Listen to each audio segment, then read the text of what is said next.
Hey friends! Before we jump into today's episode, I wanted to share something close to my heart. Before I get into it, as you may or may not know, outside of being the host of Robot Unicorn, I'm also the founder of Nurtured First. Through Nurtured First, we provide educational resources like courses, blogs, printable toolkits, and more to help parents and caregivers raise children in safe and loving homes. So here's what's close to my heart. If you've ever struggled with bedtime battles, I get it. I went through it myself with our oldest daughter. Our nights were filled with tears and frustration until one night Scott asked me why I thought it was so hard for my daughter to sleep alone. I realized that I had been seeing bedtime all wrong. The root of her struggle wasn't her being bad or trying to keep me up for hours at night. It was about feeling safe and connected, not just sleep. That's why I'm really excited to introduce you to Solving Bedtime Battles, our best-selling course designed to help families like yours and mine find peace at bedtime. The course offers practical, responsive tools for kids ages 2 to 12, helping them feel secure and safe in their own beds as they drift off to sleep. With Solving Bedtime Battles, you'll learn how to create a calming bedtime routine, address separation anxiety, that was the problem we were having, but you'll also learn how to night wean and make bedtime something that your child looks forward to.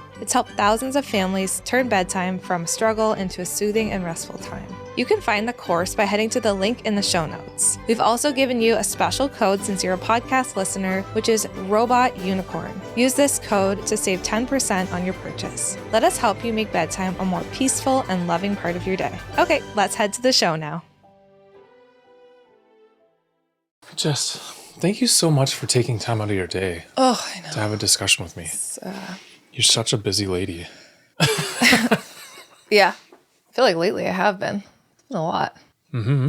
We haven't sat down to record a podcast in a couple weeks. Yeah. It's going to be a really awkward conversation between us. Do we even know how to talk to each other anymore? How was your heart today?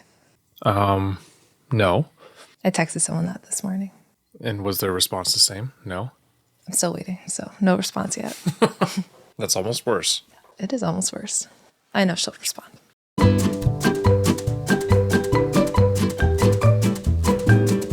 Welcome to Robot Unicorn. We are so glad that you are here. As always, let's start the show with a question from Scott.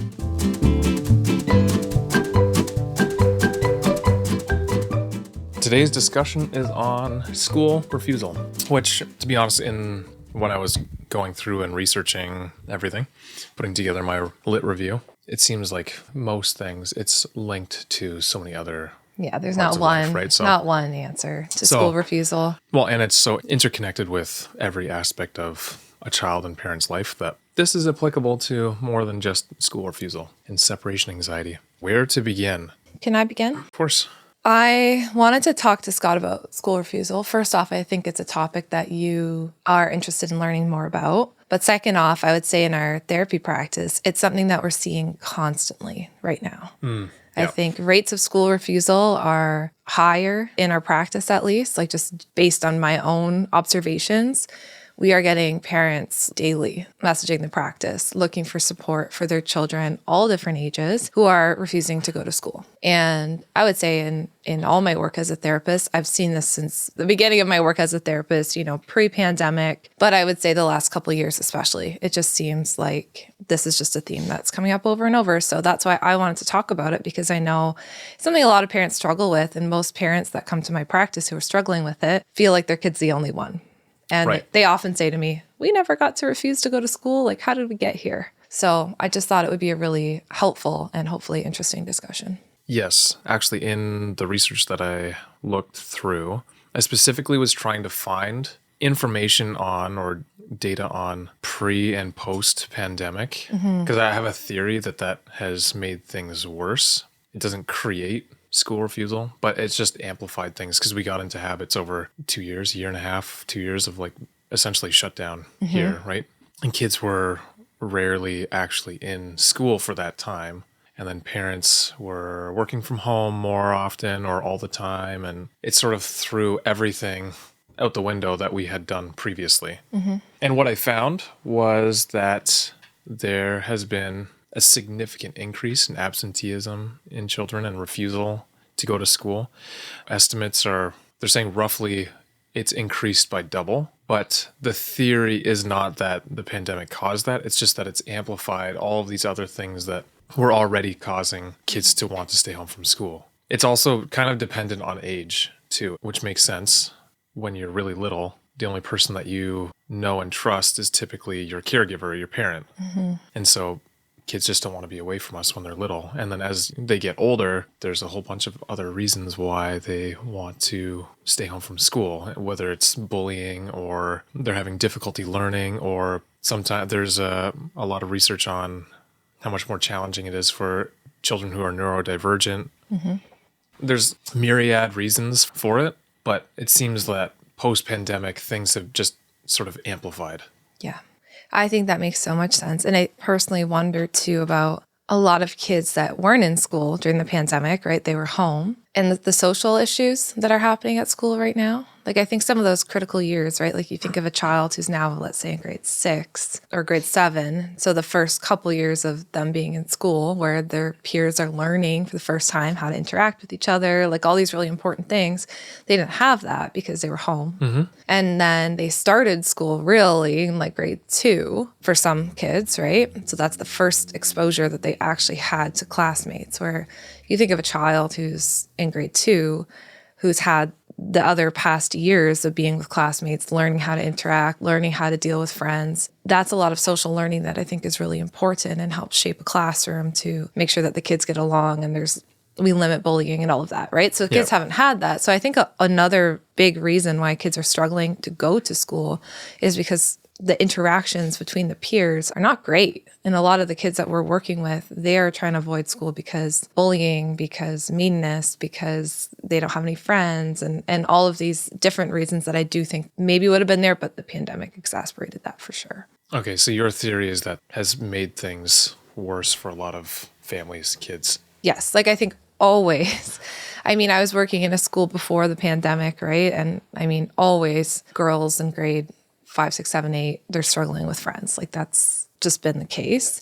But then when they already missed out on those years forming friendships, learning how to interact with each other, and now for the first time they're back in school at this age, I think it's just making things so much harder. Yeah. And that's the thing. I would say we're sort of 3 years back into it. Yeah. Right. But now, like, we're seeing the effects of that. Yeah. And I mean, do you think there's any possibility that because you have a therapy practice that you're running that's expanding and you're seeing more people and seeing, like, it's just sort of inherent that you would be receiving those kind of clients anyway? Yeah. And like I said, we've been dealing with this pre-pandemic too. It's not new. But I will say amongst the therapy community, amongst my colleagues, we're all talking about how frequently we're seeing school refusal now. So it's not just me. It's any of my colleagues that I talk to in the space. They are. So you think it's happening more often now? We all believe it's happening more often. Okay. I mean, the research seems to suggest that is the case. I have so many wonderings as to why, right? Like right now, we're just kind of theorizing. We can't specifically point to one reason. Another reason on top of the social dynamics, I'm wondering, is because kids have been home and they have done school from home. And in history, that's not really the case, right? Where kids had the option to stay home. So you have these kids now who are in those grades 5, 6, 7, 8, teen years, and they remember learning from home. They remember what it felt like to wake up at home every single day and stay home all day. And I think that there's maybe a piece of that. There's a comfort to that. There's a comfort to that. And they crave that. And maybe they miss that. And they know what it feels like. So I think then you're going to advocate to feel that safety again and to stay home. Whereas in previous years, kids didn't know what that would have felt like. They couldn't have advocated for that because they didn't know it was an option. Yeah, and I actually did find a bunch of research on that too, which that is one of the reasons researchers are suggesting that kids want to stay home from schools because they got used to it. They kind of enjoyed the comfort of being at home, which makes sense, especially if there's so many other reasons. Like, yeah, if they're having friendship issues or they don't perform super well in front of the class or they don't like being called upon in class or whatever other reason, like when you're in school, it's not the most comfortable situation, which maybe it shouldn't be too comfortable because it helps you learn. But for certain kids, maybe more sensitive kids, I don't know, that makes things way worse. And I've really been feeling for kids because I feel like for many kids, school is hard, right? A lot of the kids that we're coming and we're talking to, the things that they're telling us about school and what's going on at school, it is hard. Like I had a kid tell me once about her classmate in the middle of class having a seizure and bleeding everywhere. And she thought he was dying. And that happens. Kids have seizures at school, but we're not always taking into account how that makes the other kids in the class feel, right? And then I've had kids talk to me about bullying that they've experienced at school or that they've witnessed at school. I've had kids talk to me about how they're just really bad at school and they are embarrassed and they don't want their classmates seeing that. I've had kids tell me that they don't like any of the clothes that their moms buy and they get made fun of by their peers. Like school is hard. And if I think about myself, like if I had to go into a workplace every single day where someone was making fun of me or people were bullying me, right? Like I wouldn't want to go. I would want to stay home and I'd advocate for myself to stay home. And I think of that very similar to our kids, right? So a lot of the times we can't just dismiss it because a lot of their concerns are valid. And I hear what the parents are saying. They can't keep their kids home every day. Like they have to go to school, they have to learn. So it's a challenge. As a parent, you have to go to work too. Yeah. That's the reality of life. Can we talk about the different ages in school refusal? Because I think there's a difference between a toddler and a preschool age child refusing to go to school and a preteen refusing to go to school. There might be similar reasons, but I think they become more complex as children get older. And there's social dynamics that come into play. So if we want to start with the toddler age, let's say our toddler who goes to daycare, right, or preschool, we are going to see school refusal super common. You're going to see refusal to go to a babysitter, anything like that. And most of the time, not always, but most of the time, that is rooted in a true separation anxiety, right? That's often the first time they're going away from a parent. And in all school refusal, we always have to look at separation as a leading root cause because the parent, the home is typically the place where they feel safe, where they know how to make sense of the world, where they've been. And it's with their trusted adults. Right? It's their trusted adult. And at school, you go for the first time as a toddler, you don't know how to make sense of the world. You don't know how to feel safe. You don't have your trusted adult there. And so what does your body do? Well, it goes into a state of alarm that says, I have to stay close to my trusted adult. So you cling, you cry, you whine, you hold onto your parent's leg, you say, no, I don't want to go. And all of that is a very natural and important response. It shows us that the child is attached to their parent, but it doesn't mean don't send them to school. It just means that they need to know who their safe person and who the person is that's going to look after them and be in charge is at school. And over time, as they build their relationship with that person, then you start to see that franticness decrease. Yeah. Now, I think maybe it would be easier for us to say that we trust very much the people that our kids are with. And the preschool that we send our youngest to and our middle daughter went to as well. They're great people there. So we have no issues. But I know in certain countries, like the US especially, you're sending your child who's a baby still already. And then by the time they're a toddler, you don't even spend as much time with your child that way. And maybe some people just have to send them to wherever has an opening, but you don't necessarily think that they're taking care of your children in the best way. So how, as a parent, can you help your child feel safe or loved when they're, I don't know, maybe their teacher isn't the best? That's a pretty tricky thing, right? Like, yeah. I mean, I don't necessarily have an amazing answer. Like some situations are tough and there isn't like, oh, if you just do this X, then it's better. Find right? a different school. Oh, well, no school or no daycares have any openings. Like that's such a reality. Like I've known people who have been in that exact same situation, right? Yeah. And I would say we're very lucky that way, that our kids are taken care of by people that we know care deeply for them. And I would say in an ideal world, you're able to send them to a preschool or a daycare where there's at least one person you trust who you can turn them towards. Like that's what I would want for every parent, right? And at the same time, giving them pieces of you to hold on to while they're there, right? So whether that's like giving them a little bracelet that they can wear or a little stuffy that has your perfume on it or some sort of piece of you so that they can still feel that closeness even when you're apart. I mean, that's something that you can control and you can do. But yeah, I mean, ideally, like you want your child to be in a place where you trust the caregiver, right? So that's kind of a hard one because I would want parents to trust the caregiver that's taking care of their child. And I feel like I've heard you say that some people have mentioned that they just can't find anywhere else. They're sending their child Yeah, to you're like so the only one that they can find. You're so stuck. So in that scenario, you're going to do all you can, all in your power to give them the connection, the feelings when they're there. Another thing that I found interesting in the research, and again, this is not necessarily specifically related to school refusal or separation anxiety. It's kind of all of life, but it's about how parents deal with their own stress. I'll just read this to you because I think this is, again, something that we've seen even with the parents who have purchased the Worry Toolkit. Studies have already shown for a long time, like these are pre-2020, that families with high anxiety or other psychopathology in parents or other family stressors, like whatever abuse and trauma within the family, can increase a child's refusal to go to school. Yes. And an anxious parent can unintentionally transmit anxiety to the child. For example, a nervous or overprotective parent might reinforce the idea that the world or school is unsafe. Parental psychopathology, especially anxiety disorders, have been found to be more common in families of school refusing youth. So there's that. And then there was also the exact opposite, where it's like overly permissive parents who just like let their kids do whatever they want, has essentially the same effect. Their kids just don't go to school and they're like, oh yeah, fine, whatever. It doesn't matter. Yeah, here's how I see this play out pretty often in our practice, because we deal, like I told you, with a lot of school refusal, and a lot of the parents are really anxious, right? Not all, but a lot of them are anxious themselves. And how we typically see this play out is the parents already feel some hesitation, some anxiety towards sending their kids to school, right? Let's say on the bus. They're like, oh, they're really nervous to send their kids on the bus. The child feels that.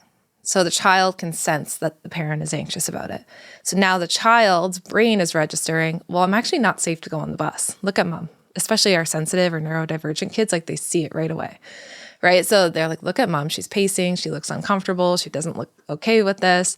Okay, well, that's telling me that I shouldn't be okay with this. I can't go on the bus. And then they start losing it. They start crying, I don't want to go on the bus, I don't want to go on the bus. And then mom, could also easily be dad, mom goes, oh, okay, fine. No, you don't need to go on the bus. Like, you're too upset. And it's like confirms to mom, I knew it was going to be bad and it's going bad. And they hate going to school. So then, no, they can't do it. It's too much for them.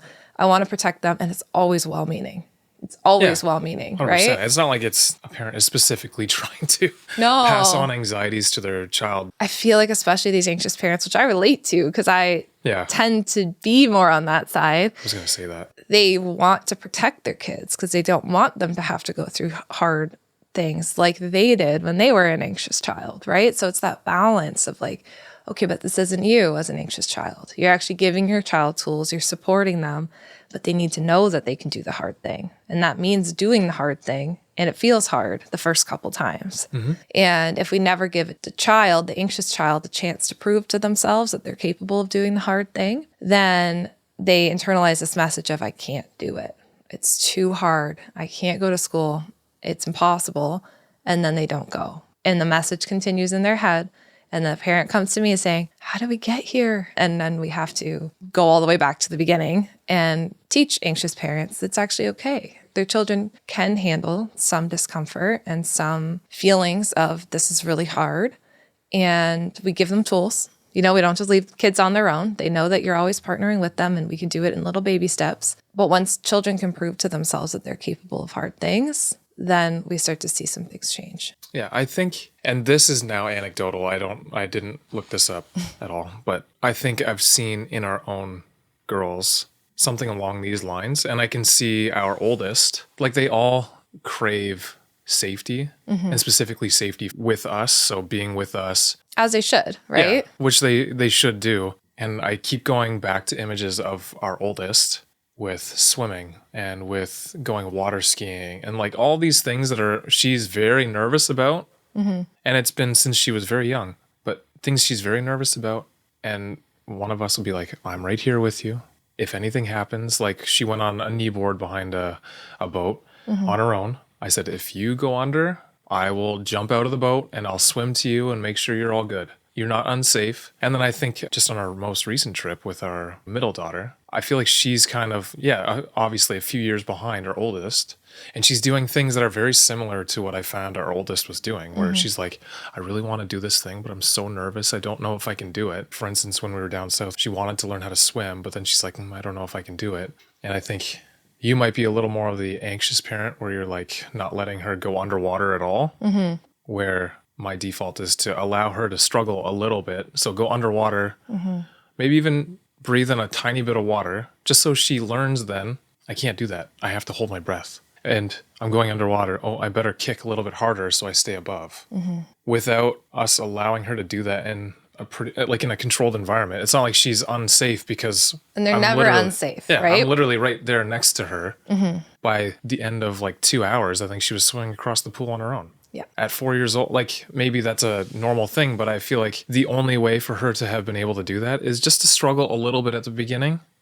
To understand, if I don't do this, this thing happens. If I kick harder, my head will stay above the water. But I see my dad or my mom right next to me, and I know if I'm really struggling, they're obviously going to pull me out. So I'm not unsafe. Yeah. And I think that is a beautiful description of how we need to support our kids, just in general, right? I think that there's a misconception out there right now with all the parenting information that's online of validating feelings, all the important things that we talk about, that sometimes is misinterpreted as don't allow your kids to struggle, right? Yep.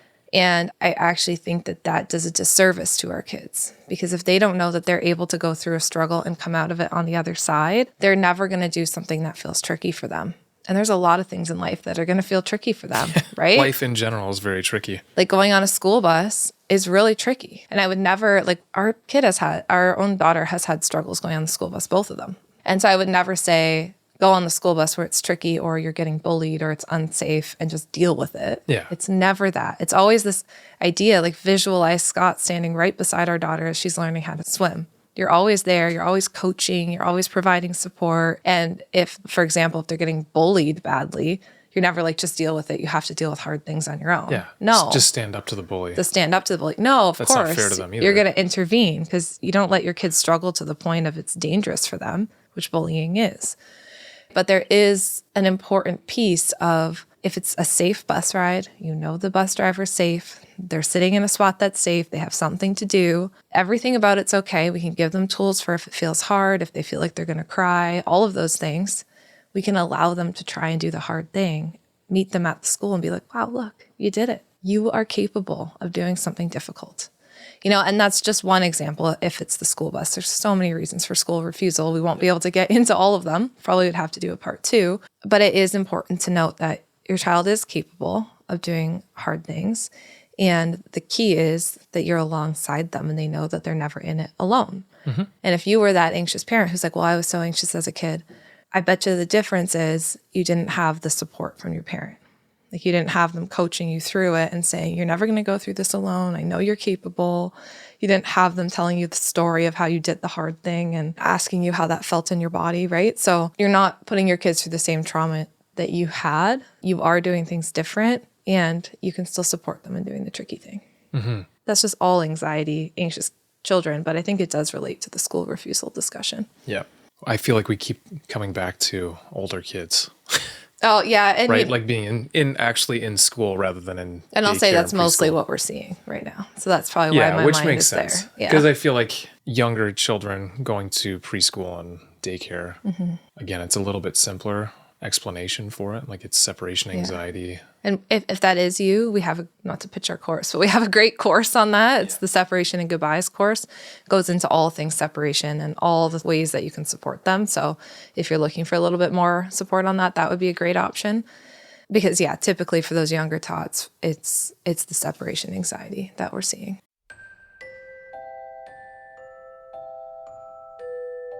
Hey friends, just interrupting the episode for a minute just to talk to you about bedtime. If bedtime is a struggle in your home, I want you to know that I totally get it. For years, we struggled with bedtime, and that's because we were looking at it all wrong. We were looking at bedtime stalling and protesting as something that our daughter was doing that was wrong or bad. But we were missing that at the core of the bedtime battles that we were having a separation struggle, and we needed to look at it from a new lens. Our course, Solving Bedtime Battles, is designed to address sleep challenges like separation anxiety, coming out of bed, and bedtime tantrums in a way that brings you closer to your child. You'll find everything you need, video lessons, and a complete PDF script of the course so you can learn and implement strategies in a way that suits your life. We know there's no one-size-fits-all approach to all of bedtime struggles. I can't wait to help you create a more peaceful routine and have more restful nights for your entire family. The course is meant for kids ages 2 to 12. If you want to learn more about solving bedtime battles, head to the link in the show notes, and if you decide you want to purchase it, use the code ROBOTUNICORN, all one word, no spaces, ROBOTUNICORN, to save 10%. Let's make bedtime a time of peace and rest together.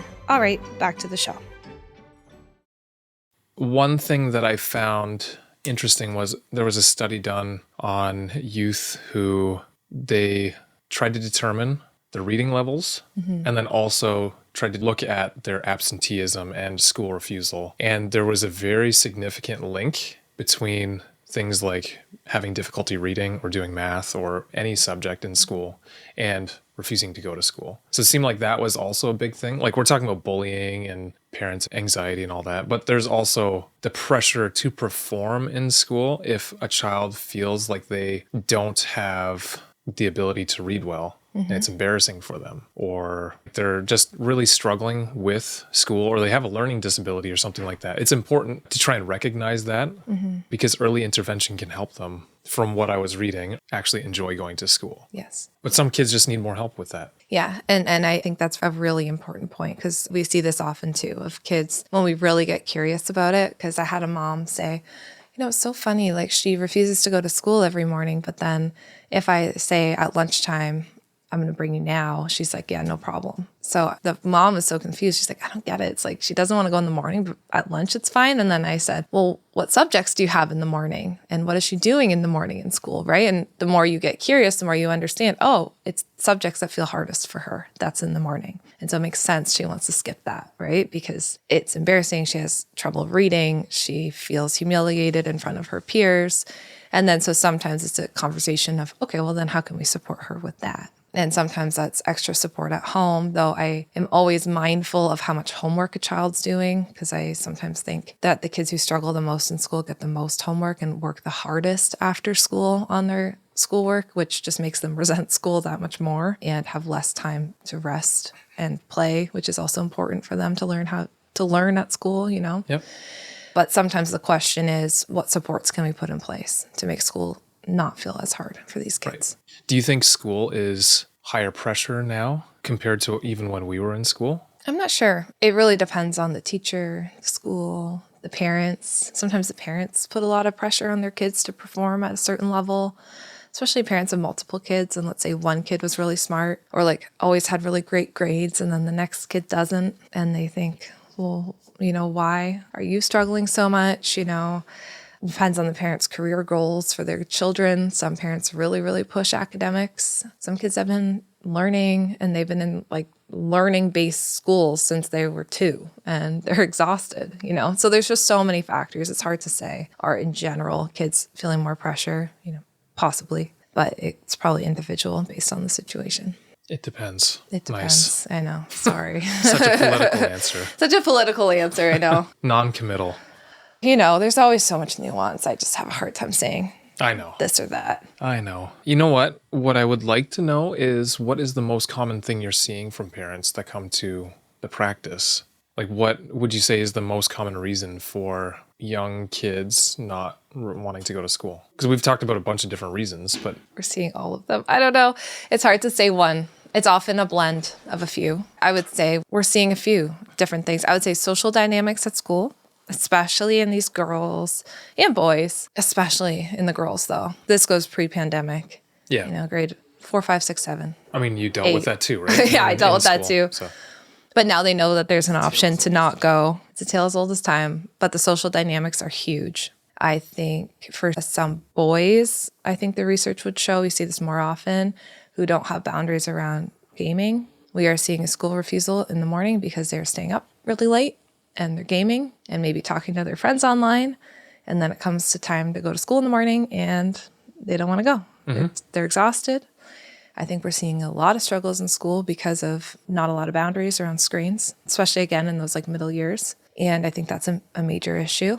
We have to have boundaries with screens. Where was I seeing it? There was a government, I want to say Denmark, but I don't know. It's one of the Scandinavian countries. And they posted guidelines for the amount of time at different ages screen time is acceptable. But how, like if you give a child a phone in those middle years, they should be on a screen for an hour or less every day. Yeah, I'm doing a couple presentations in schools in the next few weeks on screen time. So I just finished writing it and just finished writing the presentation. And that was a big thing that I'm covering is how we're seeing the school refusal. And this is more in boys, I would say. But a lot of times, if you get curious, they're not having that boundaried bedtime. They're staying up way too late. They're talking with their friends and sometimes getting into trouble, fights. They're angry at their friends or something like that while they're gaming. Someone is losing for the team or whatever. And they don't want to go to school the next morning. And it makes sense. So you're exhausted, right? So we have to set the conditions up for our children to want to go to school. And the conditions being set up involve getting adequate sleep the night before. Right. And another reason why sometimes kids aren't getting adequate sleep the night before is they're just too much extracurriculars. So again, You have well-meaning parents who want the best for their kids and who want to enroll them in all the things, right? So they have gymnastics one night, karate one night, skating, whatever it is. Skating one night. And you have so much extracurriculars going on that your child's never going to bed on time. They're exhausted. And a child will try their very best to get their need for rest met. Yep. So that's another thing that we want to get curious. So I feel like especially like a lot of times I can give you kind of like one common theme. I would say school refusal, every case I'm seeing has just a few different layers of complexity. Like sometimes, especially in the younger, I saw a lot of JK school refusal this year, junior kindergarten. And a lot of that was separation struggles. And it was resolved by a lot of kind of bridging the separation, matchmaking with the teacher, like that kind of stuff. But then I would say these older kids, I'm seeing layer upon layer upon layer. Yeah, like with our middle, who's 4 and is in junior kindergarten, I think it's largely to do with separation. Yes. And apparently we've both been late to picking her up. So then that caused an extra worry with her. Yeah, we're not immune to this, just an FYI. 100% not. So this happened to us recently. Our daughter was really upset and always crying every time she had to leave to go to school. I got curious after like dealing with this for a very long time. We went away. I thought it would get better. It didn't. And then she said, well, one time you were late and I thought you weren't coming. And so we're like, okay. And she's like, now I think you sometimes going to forget about me or not come pick me up. I mean, I was like 10, 15 minutes late one time. But of course, your brain jumps to that, especially when you're a sensitive kid. And maybe I was frazzled that day and she took on that energy, right? So now we have to do work to support her so that we can help her know that we'll never forget about her. We'll always come pick her up, and she's safe and all of these things. So we're not immune to it. And there's just so many reasons why it could happen. Have you observed any success stories where a child overcame severe refusal and what helped them overcome that? Many, many, many, many success stories. So there's so much hope. Again, different things. I had a kiddo who had separation anxiety, and a lot of it to do with feeding off of his mom's anxious energy. And the mom, incredible mom, was doing everything she could to get this little girl to go to school. And she ended up being very frazzled in doing so, trying every trick in the book. It's like the tips I give are good, but if you're doing them all at one time, you're overloading your child, they just take on your energy, right? So the child was catching on to mom's energy, realizing that she was a little bit unsafe because of mom. And so a lot of my work was with mom. Yep. I had another client at our practice who was dealing with bullying. We had to resolve the bullying issue, another one who struggled with school and we had to get some support in the class. So it's just, there's a lot of different reasons, but what you really need to do is just get curious about what are the key. Of course, always get curious. Always get curious, but there's not a one size fits all to school refusal. You also need to look at the relationship, of course. I mean, need I even mention this at this point? But if things are rocky at home or things are hard at home, or there's a disconnection in relationship between you and your child, they are going to do whatever they can to stay close to you. And you'll see more school refusal too. So you can always check back in with that, see if you can do some connecting things over the weekend when they're home, and look at bullying, look at social dynamics, look at how they feel close to their teacher. Do they have someone to connect to? Do they have someone to be attached to at school? Who's their safe person? Do they have a way? For some kids, it's just a lot to be away from their parents all day. And so for some kids, we've even given them a notebook where they could write little things that they want to tell their parents that happen throughout the day. And they can write a note and then show their parent at the end of the day. For our daughter, I bought her these little crocheted hearts, and they're like weird little worm heart things. Look like worms. And I gave her one worm heart, and I took one worm heart, and now we've just been carrying these worm hearts around with each other every day. She keeps it in her hand pretty much all day too, I think. Yeah. So there's just, you got to look at all the factors, and I know in one episode we can't cover it all, but hopefully it helps parents start to get curious and wonder. Yeah. What's one thing you wish every parent or caregiver understood about children's emotional development and their capacity to handle challenges? Oof. Really giving me a good question at the end here. Children need to know that they are not alone with the challenges that they face. They need a parent to come in, not to save them, but to support them in a developmentally appropriate way, of course. But they need their parent to almost be their coach, right? And to be alongside them, to model to them the skills that they can use, but to show them that they are, in fact, capable of trying and doing things that are tricky for them. A parent's job is not to come in and fix every situation. And what I would really want parents to know is that their children being sad or having a hard time or feeling uncomfortable doing something new, those feelings aren't necessarily bad. And if we strip a child from their ability to feel discomfort and struggle, it's not going to help them in the long term. They need to learn how to struggle and feel discomfort safely, of course, knowing that you're right there to support them. Yeah. And I'm assuming you're not saying, like, if a child is struggling with reading or writing or math or whatever it is, you're just going to be like, you have to struggle through it. No, because that wouldn't be what a good coach would do, right? A good coach is like, oh, you're struggling with this? Let me show you how to do it. Yeah. Or let's get you some help. Let's get you some help. Improve. Right? So when I say let children struggle, it's not your classic, 80s, let them struggle. It's not that. It's you're always there. You're supporting them. You're right beside them, right? Just like you with swimming. I'm right here. I will never let you drown. I will never let you drown, but I know that you're capable of kicking your feet and swimming. And if you ever think that they're drowning, you're going to pick them back up and you're going to help them because they can't do that on their own yet, right? And things like bullying, things like learning disabilities or neurodivergence, stuff like that, that would be considering drowning to me at school. And that's when you're going to step in and really advocate for your child and make sure that they get the support that they need. So you're never going to just say, just deal with it. Everyone has bullies. No, we're not doing that. Yeah. But you are going to coach your child into what they can do, what's in their control, and help them do hard things without just like pulling them out of school completely necessarily. Right. Finally. Oh, I thought that was the last question. No. Oh, man. No. Okay. I know it's another one thing though. Oh. If you could give just one piece of advice to parents struggling with a child refusing daycare or school, because that's what we've mostly been talking about, what would that piece of advice be? Get curious. Yeah. Yeah. You kind of already said it, but I wanted to finish the episode on that. So good.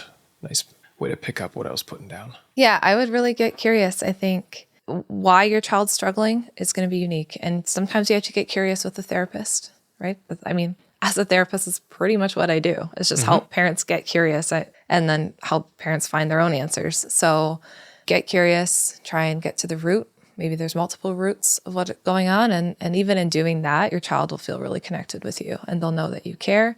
And that will even be like an incredible place to start. Nice. I just want to note that we do have some pretty good resources for a whole bunch of the things we talked about today. Like we have a separation course, we have our friendship toolkit, which is really helpful for like tricky friendship situations. We have a school toolkit, which is really good for kids who are starting to go to school and struggling with separation anxiety. So, I mean, this whole thing isn't a giant ad, but like we have some actually incredible resources that our team has made. So I'll just make sure we link all of those. Honestly, I'm kind of thinking that these reports or reviews that I'm doing, we should turn into blog posts. The information I was finding was so interesting and it opened my mind to a lot that I wasn't considering. Well, even the research, I think it just helps you have extra compassion on your kids and like understand where they're coming from, right? But that's why I just wanted to note that like we have these resources that our team has built and they're really helpful. And so if parents are struggling, definitely check it out and hopefully we can continue to support you. Cool. Well, thanks for listening today. We hope you enjoyed it. Let us know on whatever platform you're using or send us an email. We look forward to recording a new one next week. Can't wait to talk to you again. Hey friends, thank you so much for listening to today's episode. We are glad that you are here. If you enjoyed today's episode and found it interesting, we'd really appreciate it if you'd leave a rating and a review. Scott and I actually sit down together and read them all. A 5-star rating helps us share our podcast and get these important messages out there. Thank you so much for listening, and we can't wait to talk to you again next time.